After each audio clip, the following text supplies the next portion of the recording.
2025 में दुनिया खत्म होने वाली है। ये मैं नहीं, नासा के साइंटिस्ट ने खुद बोला है। लेकिन ऐसा क्या हो गया कि नासा वालों ने यही बात बोला? दरअसल कुछ सालों से सन में काफी एक्टिविटीज देखने को मिली है।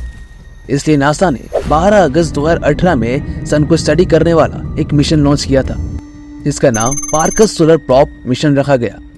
नासा का मकसद था कि ये सैटेलाइट सन के आउटर सरफेस कोरोना तक पहुंचकर सन को डिटेल में स्टडी करे। अब ये कोरोना क्या होता है? एक्चुअली सन के कई सारे लेयर्स होते हैं, जिसमें से आउटर लेयर्स के 3 पार्ट होते हैं।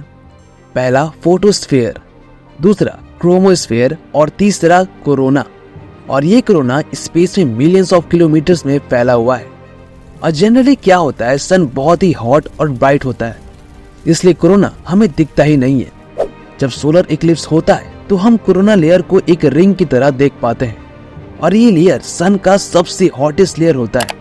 अकॉर्डिंग टू विकिपीडिया, सन का सरफेस का टेम्परेचर 4000 डिग्री सेल्सियस से लेकर 6000 डिग्री सेल्सियस तक होता है, तो वहीं कोरोना लेयर का टेम्परेचर 1 मिलियन डिग्री सेल्सियस तक होता है। ऐसा क्यों होता है, ये साइंटिस्ट को अभी तक पता नहीं चला, और साइंटिस्ट अभी तक इसके ऊपर रिसर्च कर रही है। और फिर 3 फरवरी 2022 में एलॉन मस्क की कंपनी स्पेसएक्स ने 49 सैटेलाइट को स्पेस में भेजा। ये सैटेलाइट स्टारलिंक के प्रोग्राम के अंदर आती है।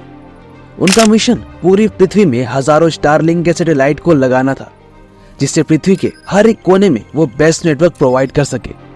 लेकिन फिर 4 फरवरी को कुछ ऐसा हुआ जिससे एलॉन मस्क करीब $20 बिलियन का नुकसान हो गया।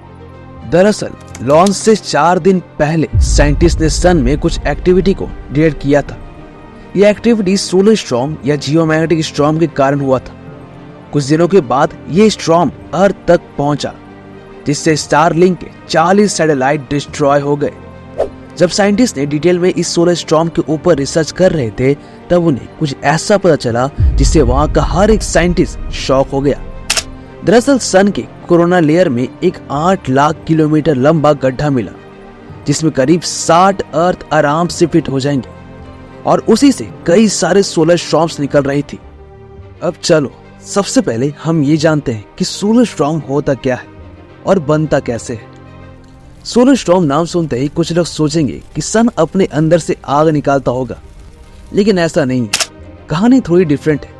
इसके लिए हमें इस फोर्सेस को समझना होगा जिससे ये बनता है। एक्चुअली सन के अंदर इलेक्ट्रोमैग्नेटिक फोर्स इस स्टॉर्म को क्रिएट करता है। इसलिए हम थोड़ा एक रिवीजन कर लेते हैं जो हमें बचपन में स्कूल में पढ़ाया जाता था। इलेक्ट्रिसिटी यानी बिजली और मैग्नेटिज्म यानी चुंबक तत्व, ये दोनों आपस में इंटरलिंक होते हैं, जैसे कोई जुड़वा भाई।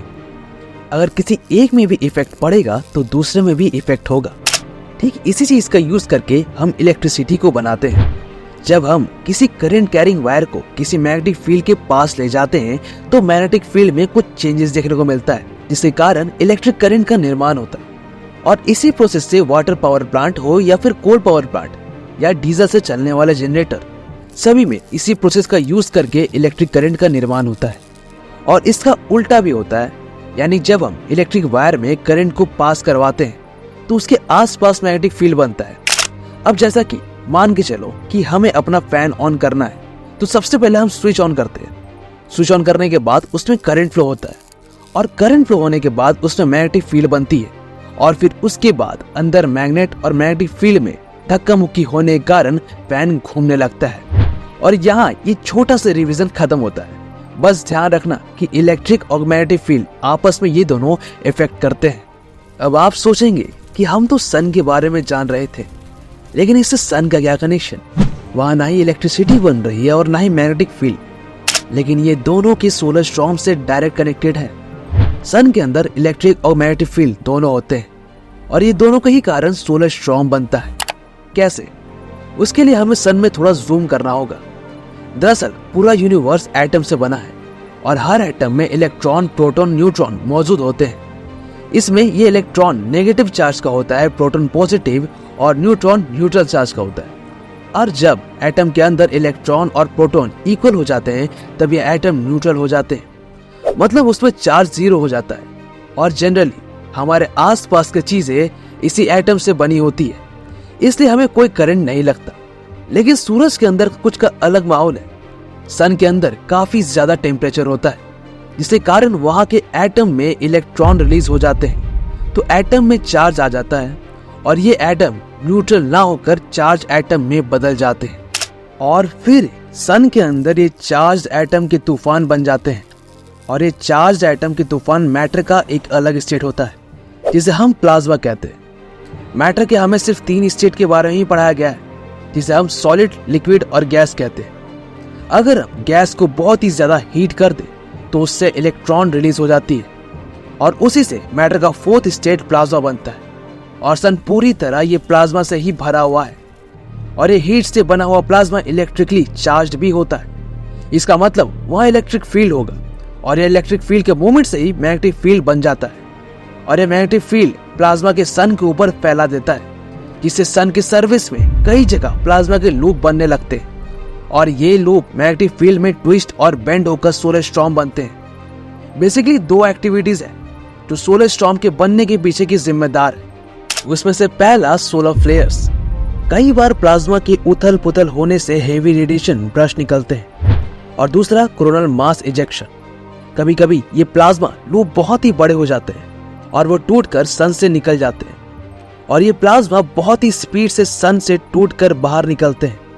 कई अरबों टन प्लाज्मा सन से बाहर निकलते हैं। इसे कोरोनल मास इजेक्शन कहते हैं। या यूं समझो कि सन स्पेस में इधर उधर थूकता रहता है और कभी कभी ये अर्थ तक आ जाते हैं। अब ये मत समझने लगना कि ये प्लाज्मा अगर हमारी अर्थ में आएगी तो हमारी पृथ्वी तबाह हो जाएगी। दरअसल हमारे पृथ्वी के पास कई सारे प्रोटेक्टिंग लेयर है जो कि सोलर फ्लेयर से हमें बचाती है। इसे हम अर्थ मैग्नेटिक फील्ड कहते हैं। सबसे पहले सोलर फ्लेयर का सामना इन मैग्नेटिक फील्ड से होता है और ये फील्ड सोलर फ्लेयर्स के चार्ज को अगल बगल से ढकेल देती है और अधिकतर चार्ज पार्टिकल अर्थ के पोल में जमा होने लगती है, जिससे हमें कुछ ऐसा शानदार नज़ारा देखने को मिलता है। लेकिन ये सोलर फ्लेयर से बहुत ही बड़ा नुकसान भी होता है। ये फ्लेयर्स अपने में इंटेंस रेडिएशन और चार्ज को समेटे हुए होते हैं।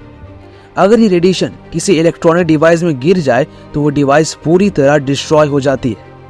ये फ्लेयर्स हमारे सैटेलाइट कम्युनिकेशन को ब्रेक कर देती है, जिससे हम नेटवर्क इशू, जीपीएस नेविगेशन, जिससे कई बड़े कम्युनिकेशन का कनेक्शन कट हो जाता है। अब साइंटिस्ट ने सन के कोरोना लेयर्स में 8 लाख किलोमीटर इतना लंबा एक होल को डिटेक्ट किया है। या यूं समझो कि इसमें 60 अर्थ आराम से फिट हो जाएंगे, जिससे कई बड़े बड़े सोलर फ्लेयर्स निकल रहे हैं। कई फ्लेयर्स तो अर्थ के साइज से भी बड़े हैं।